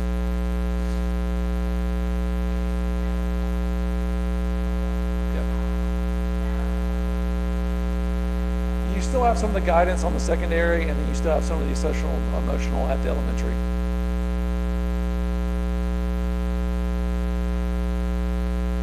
So we earn about 59 counselors, and we have a total of 82 in Baldwin County, with the local cost of about right under $2.1 million. We're locally funded about 23. Like I said before, the benefit cost, just to break that down, what is the benefit cost? Is that PF is health insurance. This is employer cost. This is what the board pays for every single employee, whether they're a bus driver, a para, or the superintendent. It's the same for everybody. And so PF is $800 a month or $9,600 per year. You have retirement in two different tiers. You have tier 1, and that's any employee that was hired before January of 2013. You have tier 2 of any employee hired after January of 2013. There's a big difference in tier 1 versus tier 2 in the benefits that you receive. And I think that's been I think they way overcorrected it, and they've seen a massive decline in people that are getting educational degrees in college. A lot of people are leaving the field. Tier 1, for example, you work 25 years and you're eligible for retirement. Your sick leave counts, those type of things. Tier 2, they're trying to make some changes here, but you couldn't retire till you were 62 initially. And so if you can imagine being a kindergarten teacher and working 40-something years, you're going to pretty much kill yourself. They did make some amendments there where they changed it to you can retire at 30 years. Yes, sir. Then they bring it to 30 years. They did bring it up to 30, and they allowed tier 2 to use their sick leave. So they're making adjustments. But again, it's still challenging. You see a lot of new teachers that come in, and their tier 1 peers are retiring, and they're all excited, and they don't realize that there's a separate level of benefits that applies to them. Your FICA, your Medicare, those type of things, it's just standard. But just to give you an example, and so a brand new 9-month teacher with a master's degree has a starting salary of $54,196. The employer benefit cost is over $20,000 there. So you can see for almost all of our employees, it ranges from $15,000 to $20,000 plus in benefit costs. So I mean, we cover a lot, and so when you're looking at personnel and you're looking at the total cost there, you can see just salaries and benefits, $74,000 there. That's not including supplies. It's not including your sick leave, personal leave, substitute costs, those type of things. And so if I was to look at all the employees in Baldwin County, we're at a total of $83.9 million in an employer-based benefit cost. All right, I'm going to pivot to debt. We have done a lot of refunding. We had record low interest rates over the last 8 years, and so we did our best to take advantage. Good thing we did, because interest rates are back high and rising every quarter, it seems like. We are almost paid off one of our big state pooled bonds, and then after that, we just have one more, actually 2 more, and then we're done with our state bonds. You can see we have one more payment on our Phase 4 Regions payment. That's going to be made in February of 24, and then that's paid off. So Phase 4 is completely paid off in February of 24. We have some local school debt that kind of varies here, usually at the high school level. Total $22.6 million in principal payments and about 6.8 in interest, for a total of about 29.4. Kind of going into the plan for Phase 5, and this will be on the board agenda for September. We're looking at a 4-year, $80 million loan. The principal payments is actually going to start in February of 25. The reason is that I didn't want 2 principal payments in the same fiscal year, because we're not paying off Phase 4 until February of 24, and so it would have kind of been, when I'm getting such a high interest rate from the bank, I kind of wanted to manage my cash flow appropriately there. Continues to 2028. I'm looking at 2 different drawdowns, and so we only pay interest on what we draw down. And so that's an intent to reduce our interest expense. And so trying to align the drawdowns with the construction schedule to do it in an efficient manner there. First drawdown will be in October of 2023, and the second one will be in October of 24, looking at 2 for $40 million there. The interest here is basically calculated 5-year treasury rates plus about 25 basis points is how we calculate that. If you look at 5-year U.S. treasury rates today, they're at about 4. Again, it varies. I looked at this about a couple of weeks ago when I was putting the slide together. At the time, we'll have updated numbers for September. It was about 4.4% plus 25 basis points. You're looking at about 4.6. And so we're going to look at anywhere from probably 4.7 to 4.9 interest, once we get things finalized on the first draw. But again, we're able to make a 4.3 on the balance in our bank accounts to offset the interest we're doing to get the $80 million loan there. John, we just talked about in February of 24, first 4 phases will be totally paid for. Sir. And I know Shannon's here. We sat in that county commission meeting where they extended the penny, and we've all celebrated that, but there was a lot of people who were very angry. But the quality of our school system in Baldwin County is a result of the county commission extending that penny. If it hadn't happened, you and I already had schools we were going to bring to the board to close, RIF. So a lot of times, just sometimes the length of time separates people's memory from what went on. And just their first 4 phases, what is that, over $300 million? And nothing to the citizens of Baldwin County. So when we're done with phase 1 through 5 here, it'll be close to $500 million of construction, and a lot of that is from the 1 cent sales tax, like Mr. Toller said. I mean, we're at, again, nobody can argue we've taken the money and we've invested in the community as aggressively as we possibly can to add new schools, to make enhancements to existing schools, etc. If I look at kind of the long-term level of some of our debt, you can see here you can see we jump up because we start probably a principal payment program of over $16 million when we get into phase 5. This one is our last remaining debt, and it's QZAB and QSCAB. We've been making sinking fund payments every single year, meaning we make payments to the state, they put it in escrow. At the end of the term, it's applied, so it's spiking up. That's not really what we're going to have to pay because we've been paying into escrow for a number of years. God, we're done with ZAB and SCAB. I don't necessarily agree with how those funds were utilized. It was taken out in 2010. It was done for computers. Most of the things it was taken out of in 2010, those things broke like a year and a half later, and we are still paying the financial fees for it. So it's not something that I would ever recommend, or now or then. You can see phase 5 is paid off roughly in the 27, 28 kind of area there. You can see we see a big drop. We'll probably have phase 6. I don't anticipate that we're just going to pause and no more growth and any of that. And so, but we don't know what that's going to look like. And so for illustration purposes, you can see it dropping off. We can see our 2005 local warrants get paid off in the 2930. You can see going up to 36, 37. You can see our 07 ones get paid off, and we follow through the Career Tech bond through 41.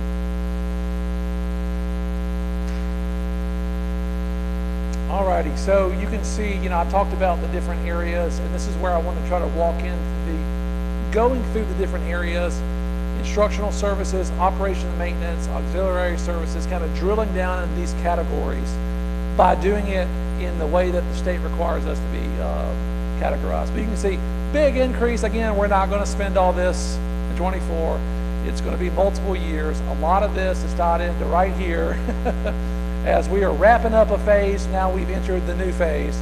But again, I want to show it. I want to show that we've obligated. I want to show that we've committed to these capital projects financially. If you look at our total expenditures here, looking at the different sources, you can see, again, goes back to that 35% in construction, tied into the 41 in instructional support. Majority of that is salaries. But one thing I want to point out here, when you look at all funds and fund sources, you can see the general admin expense is 2.9% of our budget here. And when I break down the general admin expenses, actually less because they require us to classify computers and servers and those type of things in that classification, which I disagree with. If I was to list it's a little bit higher here, but also look at the general fund. Again, this is where a lot of our operational funds, this is what I report on every single month. You can see total expenditures of about $330 million, seeing about a $14 million increase from the previous year there.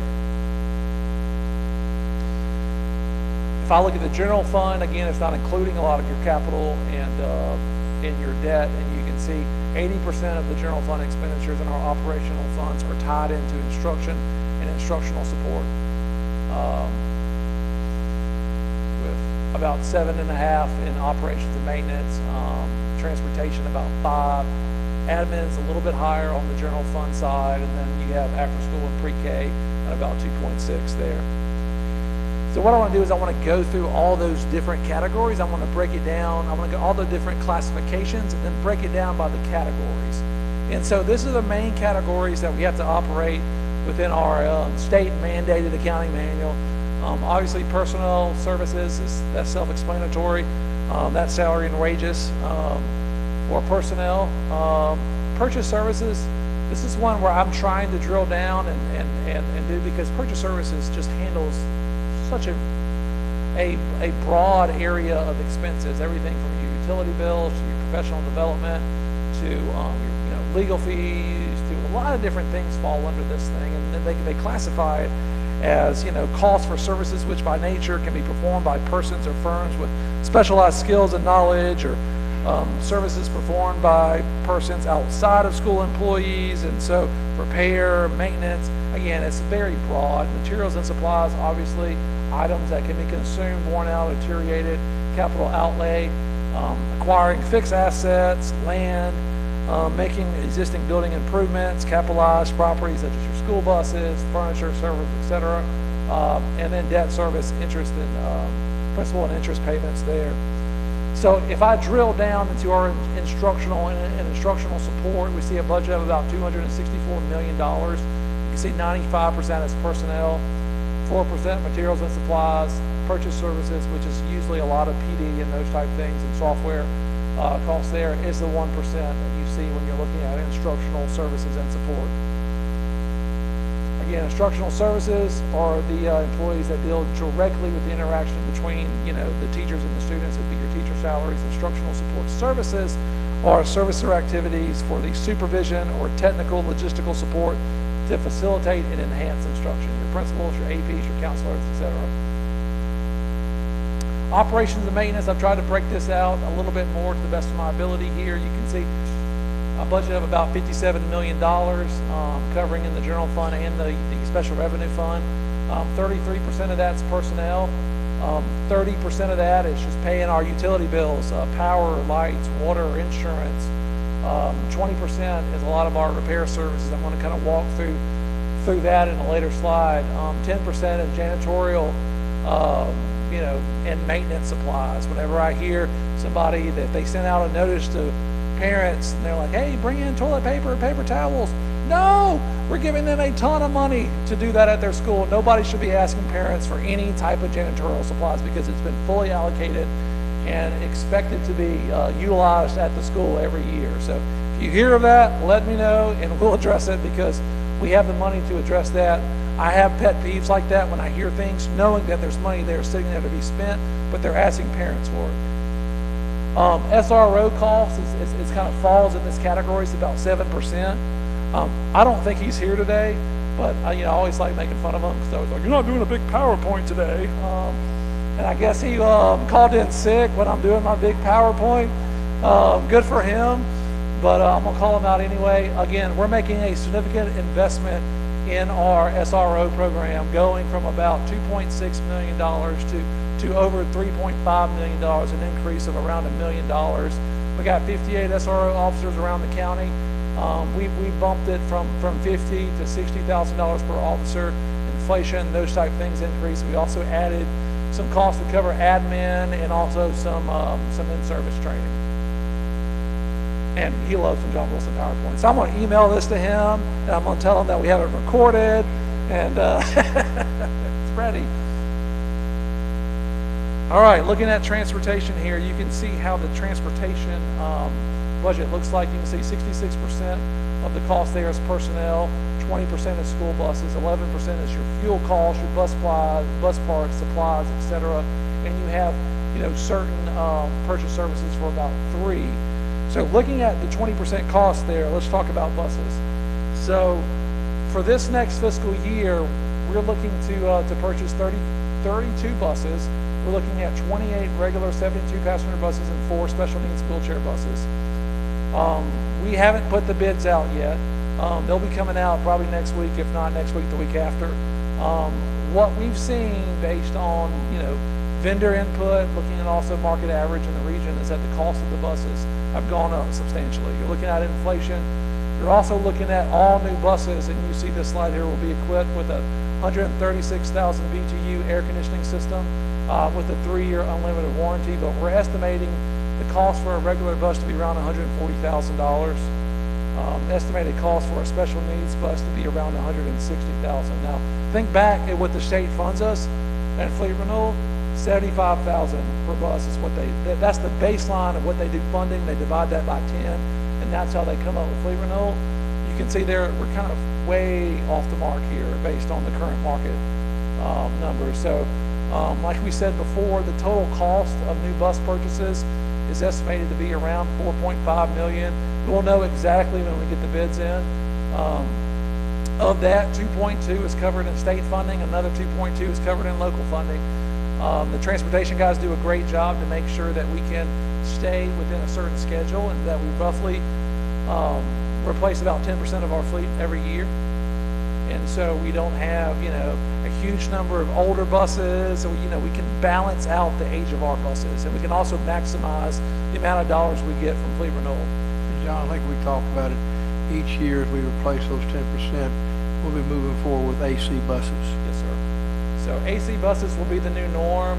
We are looking at some analysis now to a potential plan with evaluating the age of some of our buses and evaluating the routes of some of our buses to see if we can come up with a plan to kind of expedite that by retrofitting AC in some of our buses. Now, obviously it doesn't make sense to retrofit a bus that's going to be pulled off the road in a year or 2 years.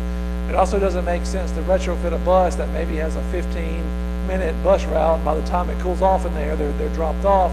But I do think that we can take a targeted approach to provide buses on our newer ones, preferably 3 years or less. We're still playing with these numbers, and preferably our longer routes.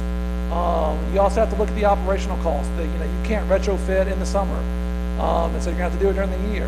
And so you have to pull these buses off of their normal routes. I believe one of the main areas that does it is in Macon, Georgia.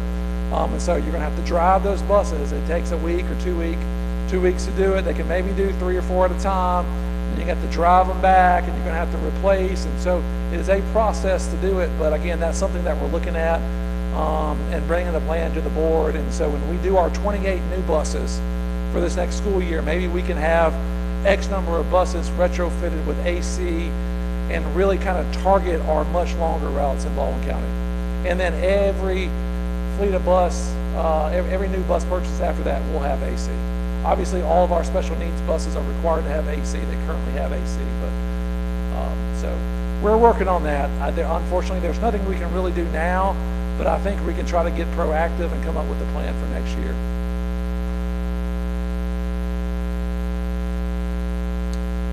Service vehicles. So, when you saw my budget hearing pre-COVID, we had a nice, pretty 5-year plan on service vehicles and what we were going to do. And then COVID hit, and the supply chain issues, and everything got wrecked. Orders got canceled. And so we kind of got in a situation where if it was available, we had to grab it. And that's kind of where we've been the last 2 years. If it's available, we're competing with all the other public entities, state public entities, federal entities, other school systems, colleges. Everybody's competing for the same amount of fleet renewal under the same, under the service vehicles, under a lot of these same cooperative contracts. We've seen a lot of vendors drop from participating in a lot of our nationwide cooperative contracts. In fact, you cannot buy a car anymore on any nationwide cooperative contract that we've seen. And it's very hard to get any local vendors to participate in a local bid because they're dealing with supply chain issues. You know, it's going to be hard to obligate a certain price and a certain amount when they're kind of fluid. So what we're looking at, you know, this year we probably added 8 or 9 service trucks this current fiscal year. And again, when they were available, when someone canceled it or someone didn't want it, we just had to grab them. Cost is going up exponentially. The availability is very hard, and so when available, we just kind of grab them. A couple years ago, we were trying to get some more fleet vehicles. We're paying, I think it's 64 cents a mile. You know, when you have a county system the size of Rhode Island, bigger than Rhode Island, again, you're going to be, the mileage cost is very, very high. And so what we wanted to do is that we can figure out a way to save money by growing our fleet. The problem is that we couldn't get any cars. We tried to get some Ford, we tried to get another brand of trucks that's like escaping my memory right now. That was canceled. We tried to get on the Ford Mavericks. We were put on the waiting list for a long period of time. We are finally on it once they assign a VIN number, you know, that it's in the manufacturing plant. We're looking at about 10 IT trucks, Ford Mavericks, and we're going to take the IT cars that we currently have now and shift that to special services. And so homebound teachers, OT, some of our, you know, countywide counselor services continue to try to reduce the mileage that we're paying by utilizing fleet vehicles for especially the itinerant employees that are traveling around the county. This has been, so it was probably around this time last year, you know, we had the board approved to get on the waiting list for van trucks. This has been a process. We've had a number of orders canceled, been on the waiting list, this and that. We are finally scheduled in the manufacturing plant for this September for a truck that looks exactly like this. We're going to do 10 of these. It's going to go to all the high schools. The smaller band programs will get 1. The bigger ones will get 2. We're going to do a lot of customization. Again, I appreciate transportation and everything they've done to really kind of stay on top of this, and also come up with a plan to add, you know, additional storage boxes and ventilation panels. Take this and customize it to fit band storage needs. Take the lift on the back and make sure we have the appropriate safety options, because we're going to have students and parents utilizing that. You know, take these trucks and then figure out customized shelving units. And we've had guys from transportation meet with band directors to say, hey, explain to me what you want to store. What are your needs? Put LED lights within these so they can store it in different areas with different, you know, band equipment and uniforms and all these kind of things. So I'm excited about these. I think this is going to be cool. I kind of envision putting like the logo of the high school on the side of these trucks, and, you know, during football games and those type of things are going to be rolling in, and it's going to really make an impression. These are costing probably, when we do the customization on it, close to $150,000 a piece. But again, what our current band programs are utilizing is very old and really not adequate, and so this is going to be a huge upgrade. So we're excited, and we're hoping to have these in March. So I hate that we can't get it any sooner, but thank God we're finally on the list. So we'll take when we can receive them. So, all right, child nutrition program. If we look at this, you can see that 46% of our $25.5 million budget here is personnel. 40% is just the cost of food. Your material supplies and kitchen equipment makes it about 14%, and some of your purchase services, you're servicing some of that equipment at a very small percentage there.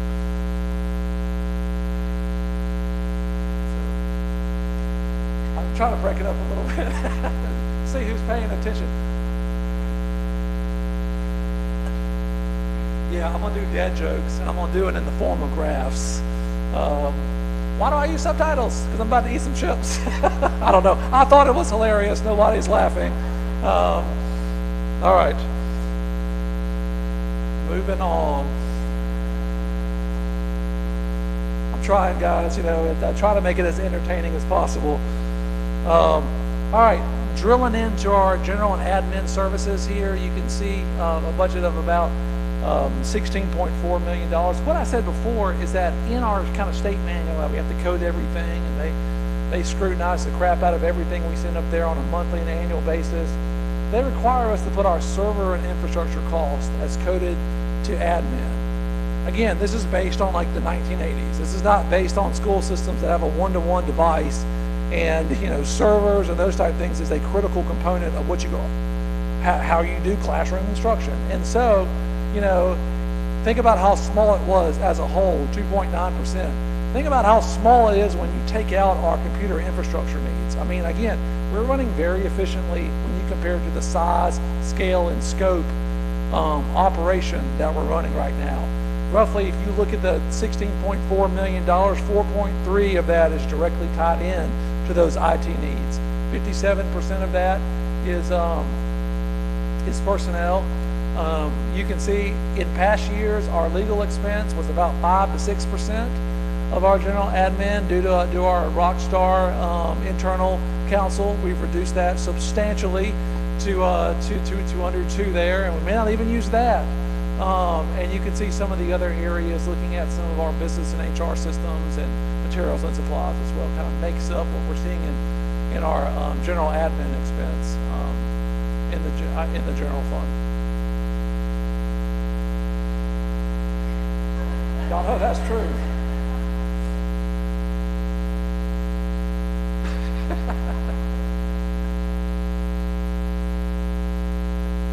I didn't put it in your printed out copy because, that's also posted online, and I was like, do I want to post that online or do I not? I don't know.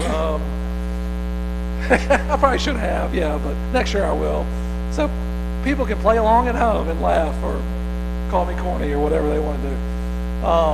Other expenditures, these are classified as those programs other than those are normally considered day school. These are after school programs, and these are your preschool programs. You can see our cost in here, our budget increased by close to $3 million because we're picking up the match provisions for OSR.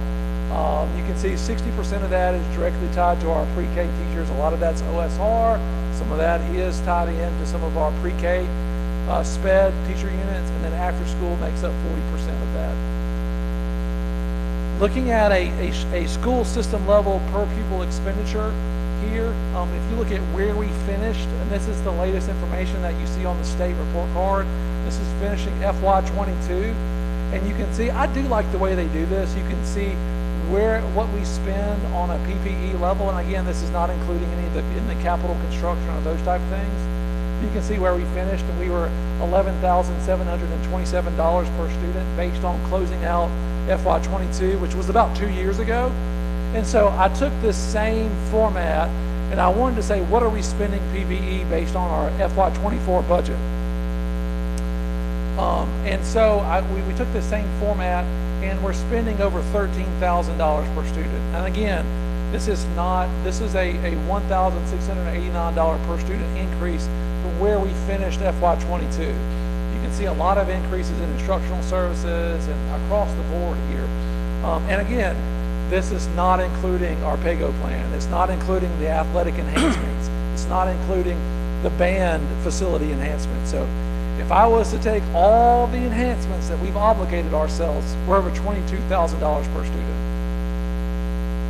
That's getting up there. I mean, that's making a solid investment in all the students in Baldwin County.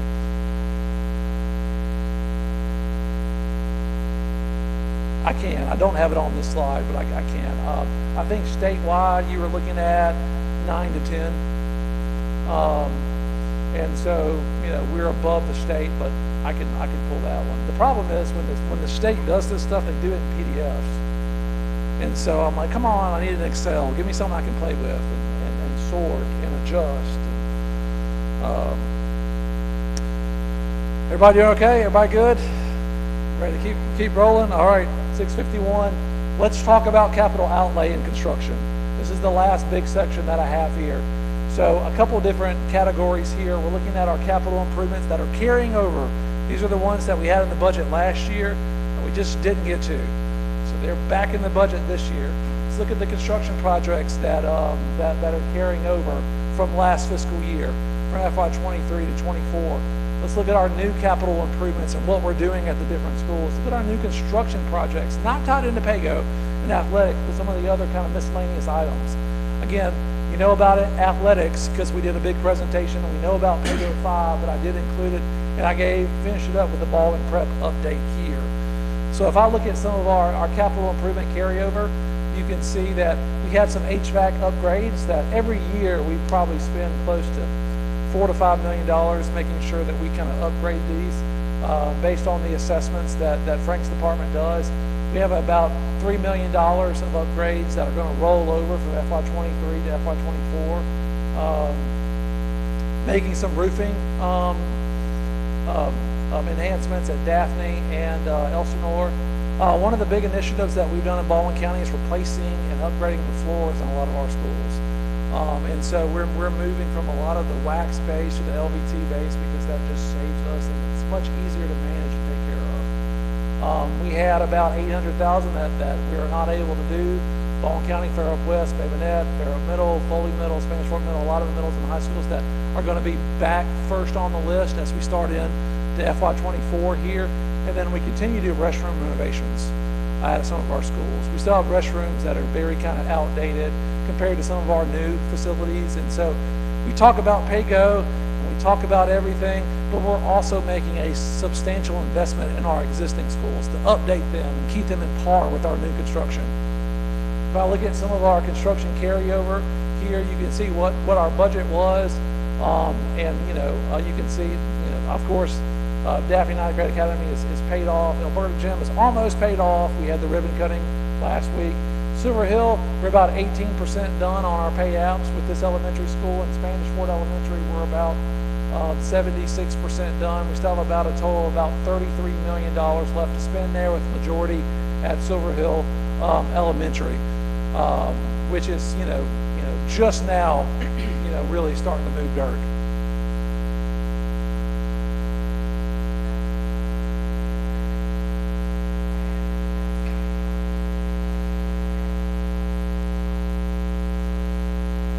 Just based on the age and the condition of the chillers, Frank's guys really do a good job maintaining that, and they're evaluating that and looking at it. And then we have one that may be working fine, but they're maybe at the end of their life, and so it's much easier to be proactive and adjust it than the HVAC unit go down, and there's a 6-week lead time on ordering the parts, and then we're in a bind. And so we try to be as proactive as possible to some of the older ones to go ahead and replace that on the front end. Some of our new capital improvements, we're doing some bleacher repairs. Anything you see here that says a pooled budget, I just kind of give Frank a blanket budget, and he kind of determines as we get into the school year where he needs to place those. And so some of these we've clearly defined, and some of these we know we're going to have needs, but we're not quite sure where those needs are going to come from. Updating some canopies, as well as having a canopy pool budget for any needs that may occur this fiscal year. Updating some fencing where needed, or fencing that may tear down. Very, very, very aggressive paving projects. A lot of that's tied into our athletic enhancements. You can see we're going to be doing a lot of paving at Daphne High School, Fair Oak High School, and Bobbersdale High School. Reconfiguring a lot of what those schools look like in conjunction of the athletic enhancements that we're going to do. Plus, every year I give Frank $1 million to use in what areas he sees fit to pave throughout the year. Sidewalk repair, looking at some storage buildings, and then roofing repairs as needed. New capital improvements of about $8.7 million here. We're not done. We have more restrooms that we want to upgrade. Elsinore, Foley Elementary. I also give Frank about $150,000 pooled budget to address as needed. Replacing some intercom systems, continuing our very, very aggressive updated flooring project at the schools that are listed here at about $1.9 million. You can see HVAC, chiller, boiler upgrades based on the life and basically our maintenance guys evaluating the status of those. And again, like we said before, getting proactive. And just like anything, we can't always predict when they're going to go down, but we need to have to make sure we have the money to address it promptly when it does. And that's what that $500,000 that you see kind of in our kind of chiller pool budget that can be used as needed. Again, another $5 million here. Some of the new projects at existing schools, you can see the first three are the band room additions we talked about when we were talking about the athletic enhancements. We just approved the bid on the new ag building for Robertsdale. Since Baldwin Prep's not going to have ag, we're kind of shifting over there. We did a kind of a grant program a couple years ago for some miscellaneous things at schools. We've about worked through that. There was an outdoor classroom space for Swift that we committed to there. Some PAC renovations as we move some of the SPED department from here at Loxley to Foley so we can have all the curriculum together. Continuing, I've probably put about $5 million over the last 3 years in upgrading the playgrounds. And so as you've seen, all the new playgrounds across the county as well as the new playgrounds that are going towards the new school. These are ADA compliant playgrounds, and they cost an average of $250,000 to $300,000 a piece, and I'm probably close to $5 million there. So you can see about $13 million of just kind of miscellaneous projects here. We've talked about this in the spring, but just a further kind of breakdown of the athletic enhancements. I wanted to make sure everybody's in the same dollar amount, but just make sure that Daphne's is higher because they were a little bit more complicated. Now we had to tear down the softball field in order to move the parking lot where the softball field is, in order to put the cafeteria where it was going to go in the athletic facility. And so it had multiple steps. And so I don't want you to look at this and be like, well, why is Daphne getting more than Foley and Spanish Fort? Again, that one was a little bit more complicated, and some of that cost was directly associated with the PAYGO plans. Everybody else is within that 0.6 to about 6.8 cost, and we're going to see exactly what that is as things start coming to bid. But you can see the breakdown for Foley here. You can see the breakdown on these three high schools very similar with field houses, gymnasiums, multi-purpose facilities. The weight of equipment is just based on their needs. That's been evaluated in detail there. Alberta and Spanish Fork were just a little bit different because they already had a secondary gym, so they kind of used theirs a little bit differently there. You can see both are adding turf. Also want to go back at Daphne when it says the turf, the city's contributing $600,000 to that. That's reducing that cost as well. So I mean, I'm a fan. If somebody wants to really get aggressive and tackle projects, we can partner with the cities. We can do a lot to do that. Alberta and Spanish Fork, we're looking at turf. Alberta's multi-purpose facility, a brand new stadium renovations along with the restrooms there. Weight equipment that'll go in there, multi-purpose facility. Spanish Fork is looking at field turf, enhancing their field house, adding on to their weight room.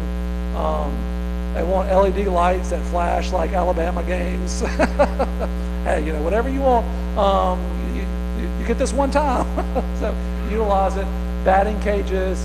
We have to do some drainage updates there as well. Anyway, very excited for these athletic enhancements. That's really going to put us in a very kind of competitive arena compared to a lot of our peers in the region. If we go to phase 5 construction, you can see we have Loxley Elementary there. Alberta Middle, Daphne, Magnolia, Daphne High School cafeteria, Alberta Elementary School gym and cafeteria. As you guys know, all of these are in the current design phase. These are going to fluctuate, maybe down, but I wanted to make sure that I had them covered. But you can see the bond of $80 million with the local of $20 million that I'm taking out of some of the surplus dollars that we've seen in some of our revenue to cover this.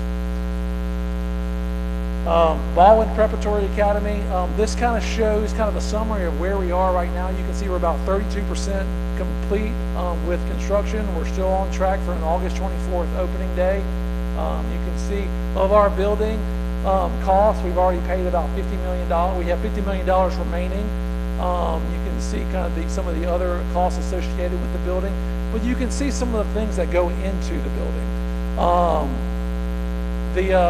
The lifts, the HVAC training, the welding simulators, construction equipment and training, tools, cosmetology, the mock hospital, health services, and the creepy little dolls that will talk and poop on you.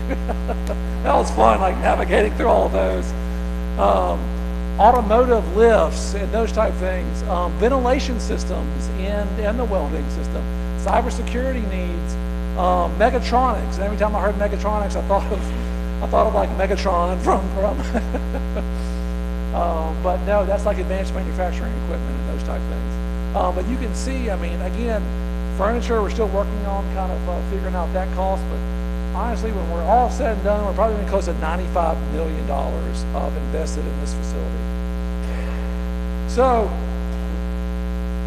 I'll knock this over again. So wrapping it all together, again, this is very, very, very, very aggressive.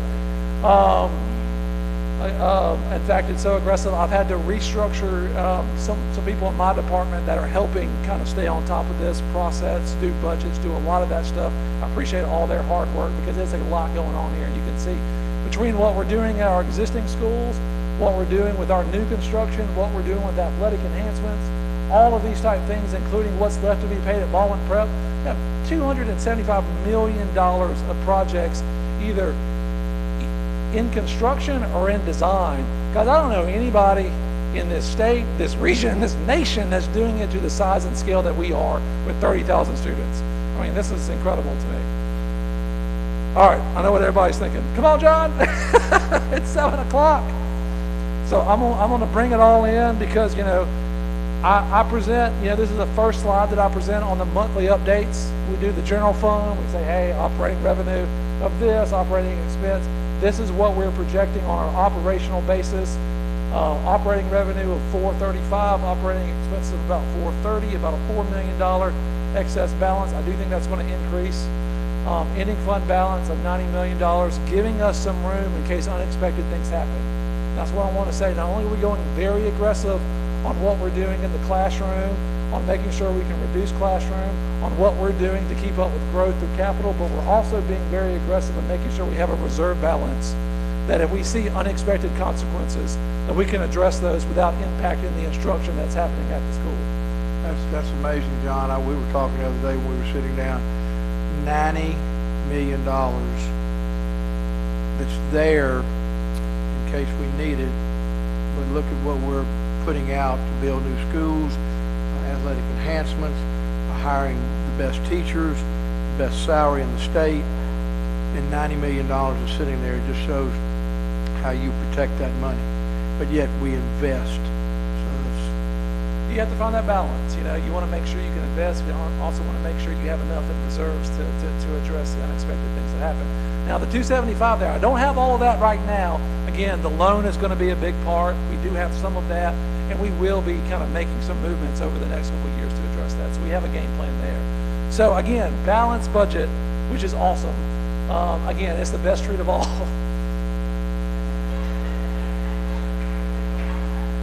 Except for peanut butter. This is my assistant here. All right, guys, we're wrapping up. This is the first budget hearing. This is where I hit you guys with a tremendous amount of information. We want to take a little bit of time for everybody to digest this presentation. The detailed budget information is all online here. We usually do the second hearing. Really the second hearing is for any questions. So any questions, concerns, anything anybody has after seeing this, you know, please feel free to email me. I will address those concerns in the second budget hearing, which will be right in front of the work session on September 19th. Again, bcbe.org/accountability. All of this information's on there. Whew, we're done. Bye, John.